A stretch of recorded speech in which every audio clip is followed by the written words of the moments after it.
Good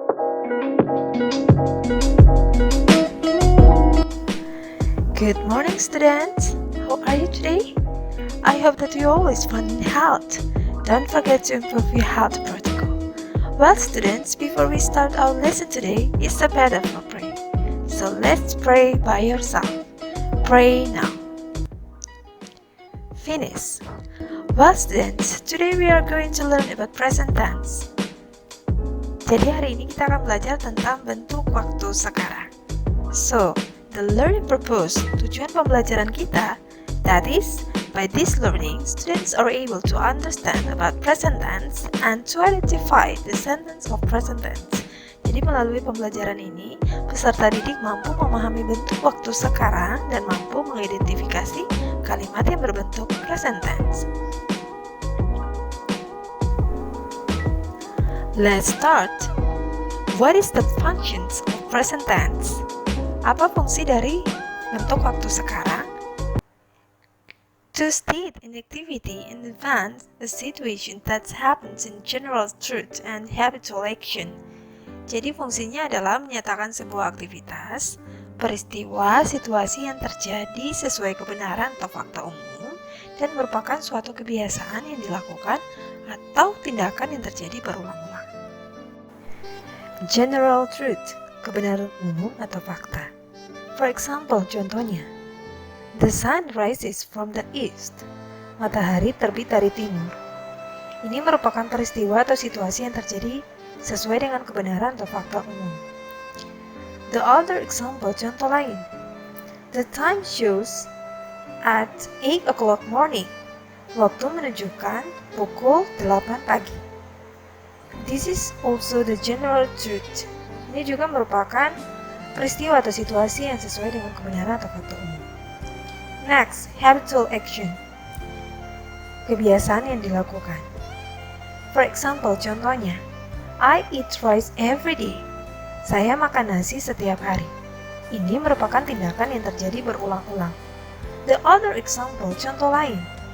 I study English every Friday. Saya belajar bahasa Inggris setiap hari Jumat. That's habitual action. Ini juga merupakan tindakan atau kebiasaan yang dilakukan berulang-ulang. Next, form atau rumus. We start with the first is. Kita mulai dari yang pertama yaitu nominal. In nominal, we used to be am or is or are. Jadi kita menggunakan to be-nya yaitu am atau is atau are. The positive sentence, untuk kalimat positif, we start with the subject plus am or is or are plus complement. Jadi untuk kalimat positif kita mulai dengan subjek, kemudian diikuti dengan to be, am atau is atau are, lalu diikuti dengan complement. For the negative sentence, untuk kalimat negatif, the form is subject plus am or is or are plus not plus complement. Jadi untuk kalimat negatif rumusnya yaitu mulai dengan kalimat atau kata subjek, selanjutnya diikuti dengan to be, am atau is atau are, kemudian diikuti dengan kata not, dan selanjutnya diikuti dengan complement. Remember that to make a difference between negative and positive sentence, that's focus for the word not. Jadi yang membuat perbedaan antara kalimat positif dan negatif yaitu hanya pada kata not, ya. Selanjutnya, next, interrogative sentence atau kalimat tanya. Look for the form. Kita lihat pada untuk rumusnya. Start with the to be, am or is or are plus subject plus complement plus question mark. Jadi dimulai dengan to be, am atau is atau are, kemudian diikuti dengan subjek, selanjutnya diikuti dengan complement, dan terakhir dia menggunakan tanda tanya atau question mark. Next, subject that consists of. Untuk subjek dia terdiri dari I yang artinya saya, you kamu, they nya mereka, we kami, he dia laki-laki, she dia perempuan. Ini untuk kata ganti hewan atau benda. You juga bisa diartikan selain kata kamu, dia juga bisa diartikan dengan kalian. Okay, the other subject, untuk subjek yang lain bisa menggunakan nama, ya. For example, Mita, kata gantinya yaitu she, dia perempuan. Valen, kata gantinya he, dia laki-laki. The cat, kata gantinya it, pengganti untuk kata hewan.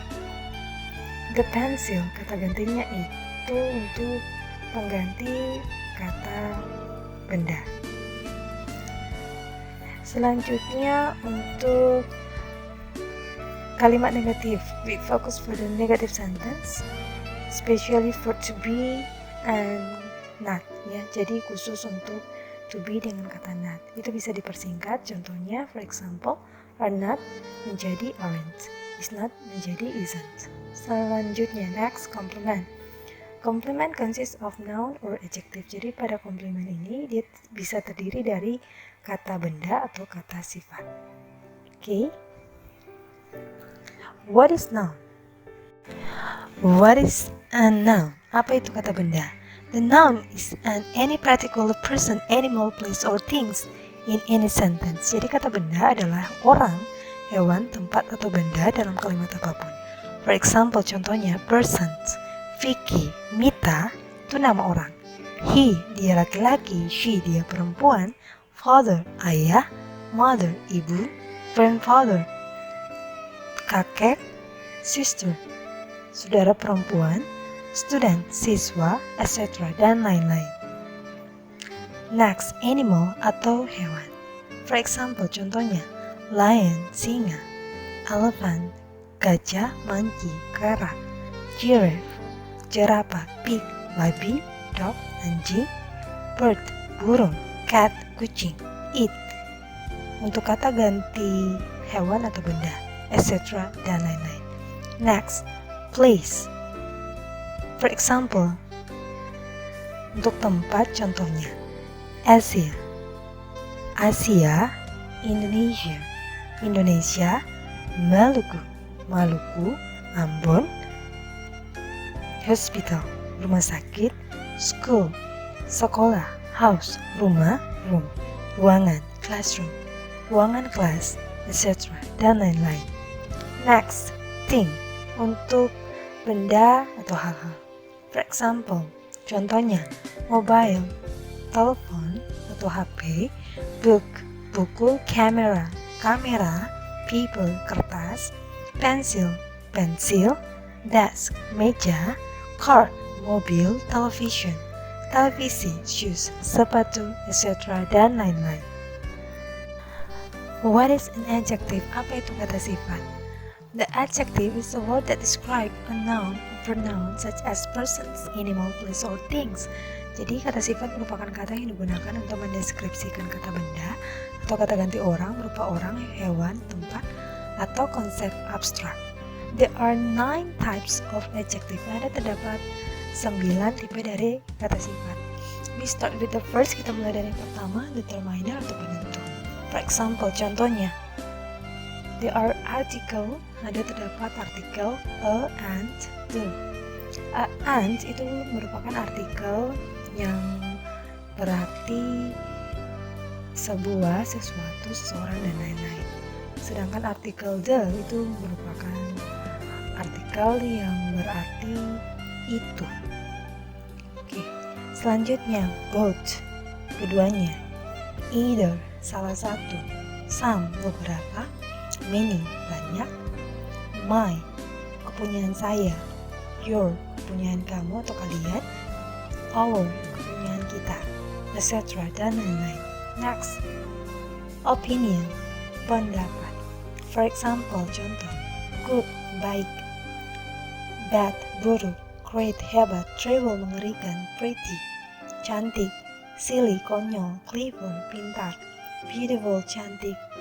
Happy, bahagia, etc. dan lain-lain. Size atau ukuran.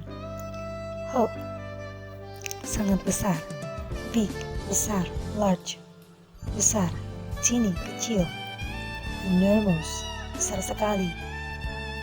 Little, kecil. Tall, tinggi. Long, panjang. Gigantic, raksasa, etc. dan lain-lain. Shape, bentuk. Flat, datar. Round, bulat. Square, persegi. Triangular, segitiga. Rectangular, persegi panjang. Next, age atau umur. Young, muda. Old, tua. new, baru. Ancient, kuno. 6-year-old, 6 tahun. Antique, antik, youthful, awet muda, etc. dan lain-lain. Color, warna. Red, merah. Black, hitam. Pale, pucat. Bright, bersinar, cerah. Fade, pudar. Shining, bersinar. Yellow, kuning. Orange, orange, etc. dan lain-lain. Origin, asal. France, Prancis. American, Amerika. Canadian, Kanada. Mexican, Mexico. Indonesia, etc. dan lain-lain. Time, waktu. Early, lebih awal. Fast, cepat. Slow, lambat. Late, terlambat. Quick, cepat. Rapid, cepat. Swift, cepat, etc. dan lain-lain. Texture atau tekstur. Smooth, halus. Soft, lembut. Hard, keras. Woven, bergelombang. Rugged, kasar. Slippery, licin. Fuzzy, kusut. Crunchy, garing. Example in sentence, contoh dalam kalimat. Positive sentence, kalimat positif. Viko is a student of SMP Negeri 12 Ambon. Viko adalah siswa dari SMP Negeri 12 Ambon. Negative sentence, Viko is not a student of SMP Negeri 12 Ambon. Viko bukan siswa dari SMP Negeri 12 Ambon. Next, interrogative sentence, kalimat tanya. Is Viko students of SMP Negeri 12 Ambon? Apakah Viko siswa dari SMP Negeri 12 Ambon? Okay, that's the first sentence. Itu merupakan kalimat yang pertama. Next, the second sentence, kalimat yang kedua. Positive sentence.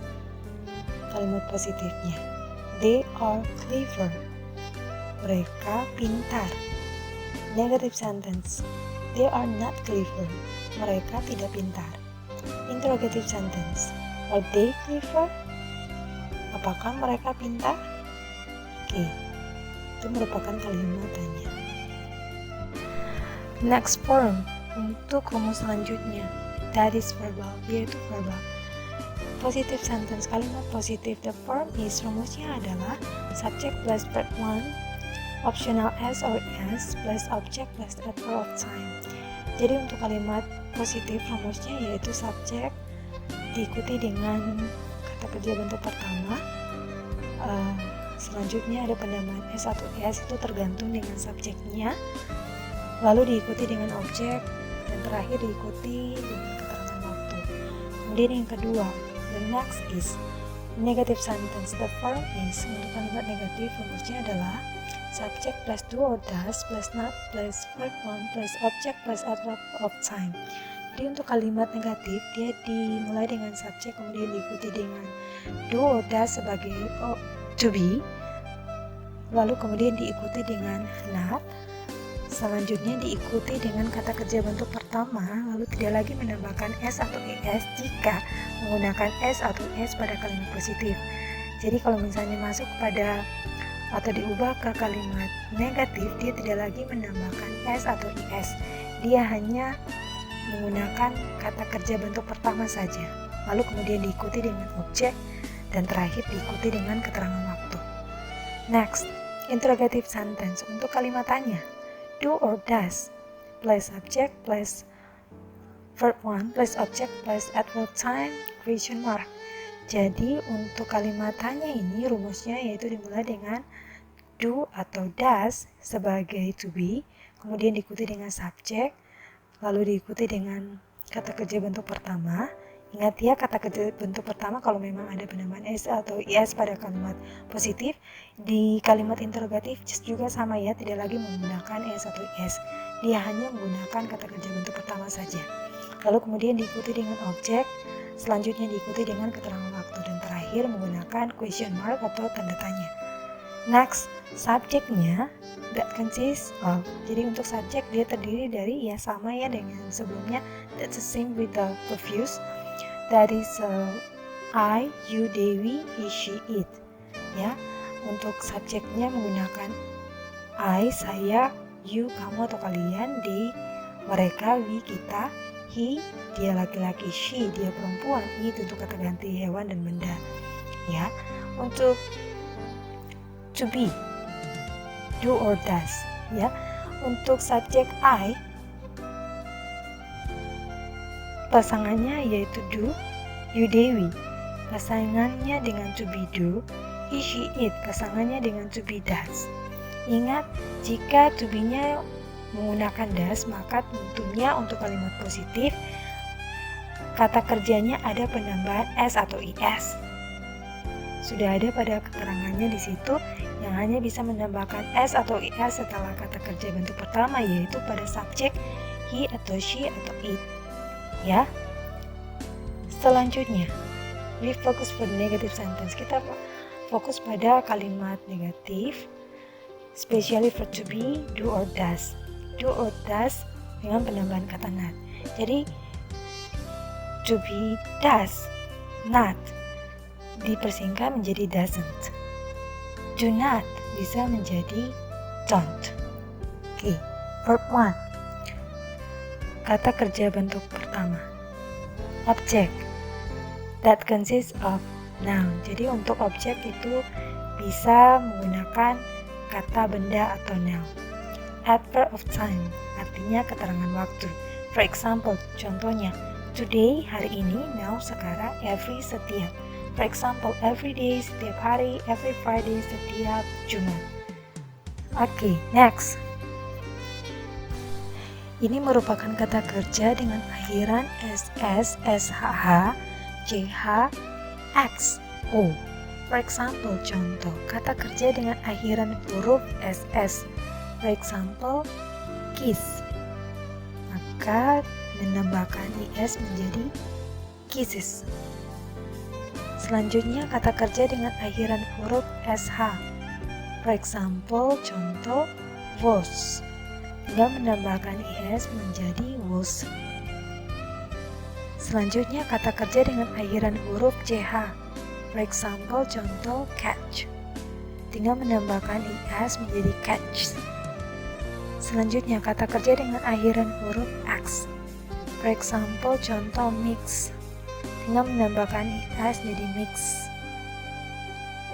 Selanjutnya kata kerja dengan akhiran huruf o. For example, contoh go. Tinggal menambahkan is menjadi goes. The other example, contoh lainnya. Use konsonan yang menggunakan huruf mati and vokal dan huruf hidup. For example, contohnya kata kerja fly. Untuk kata kerja fly sebelum huruf y terdapat huruf l. Huruf L merupakan konsonan atau huruf mati, maka huruf Y berubah menjadi I dan ditambahkan IS. Jadi kata kerjanya menjadi flies. Next, try. Kata kerja try. Sebelum huruf Y terdapat huruf R. Huruf R merupakan konsonan atau huruf mati.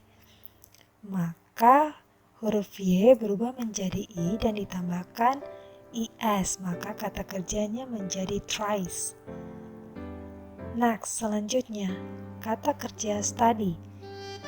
Sebelum huruf Y terdapat huruf D.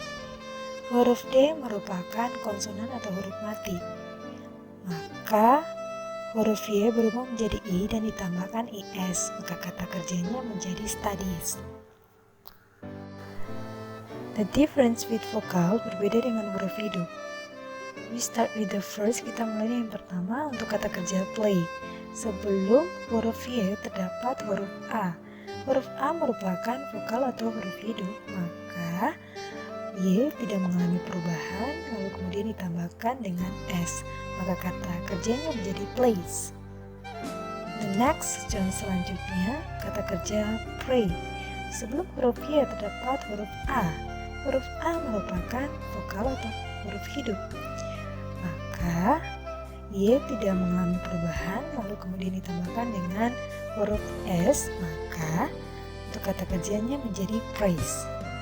Selanjutnya, kata kerja by. Sebelum huruf Y terdapat huruf U. Huruf U merupakan vokal atau huruf hidup. Maka Y tidak mengalami perubahan, lalu kemudian ditambahkan dengan S, maka kata kerjanya menjadi buys. What is a verb? Apa itu verb? The verb is a word that describes actions, condition, or experience of something. Jadi kata kerja merupakan kata yang mendeskripsikan aksi, tindakan, kondisi, atau pengalaman sesuatu. For example, contohnya, verb 1 kata kerja bentuk pertama, verb 2 kata kerja bentuk kedua, verb 3 kata kerja bentuk ketiga, and meaning. Sedangkan untuk present tense dia menggunakan kata kerja bentuk pertama. For example, in here, contohnya di sini, verb 1, verb 2, verb 3, and meaning. Study, study it, belajar. Listen it, dengar. Play it, bermain. Mix it, campur. Watch it, nonton. Go, went, gone, pergi. Eat, eaten, makan. Drink, drunk, minum. Rise, rose, risen, naik. Fix it, perbaiki, etc. Artinya dan lain-lain. Example in sentence, contoh dalam kalimat. Positive sentence, kalimat positif. He studies English every day. Dia belajar bahasa Inggris setiap Jumat. Negative sentence, he does not study English every day. Dia tidak belajar bahasa Inggris setiap Jumat. Interrogative sentence, kalimat tanya. Does he study English every Friday? Apakah dia belajar bahasa Inggris setiap Jumat? The second sentence, kalimat yang kedua. For example, positive sentence, kalimat positif. They study English every day. Mereka belajar bahasa Inggris setiap Jumat. Negative sentence, they do not study English every day. Mereka tidak belajar bahasa Inggris setiap Jumat. Interrogative sentence, kalimat tanya. Do they study English every day? Apakah mereka belajar bahasa Inggris setiap Jumat? Well, students, so far do you understand? If you have a question, you can ask me by private line. Okay, student, remember that for to be am or is or are. Jadi untuk to be am atau is atau are itu artinya yaitu adalah berada. Contohnya, for example, he is a student. Dia adalah seorang siswa. He is in the classroom. Dia berada di ruangan kelas. He is handsome. Dia tampan. Jadi ingat ya, untuk penggunaan to be, am atau is atau are, kalian harus tahu artinya. Jadi kalau misalnya konsep kalimatnya dia seperti tadi, he is a student atau he is a police, he is a teacher, maka dia artinya adalah. Sedangkan kalau misalnya dia mau menerangkan tempatnya atau keberadaannya, contohnya seperti tadi, he is in the classroom, maka artinya adalah dia berada di dalam ruang kelas. He is at home, dia ada di rumah. He is in the school, berarti dia ada di sekolah. Nah, contoh lainnya seperti tadi, he is handsome, dia tuh tampan. He's a clever, dia tuh pintar. He is smart, dia tuh pintar. He is good, dia tuh baik. Ya, jadi intinya penggunaan to be itu dia berdasarkan konteks kalimatnya. Oke?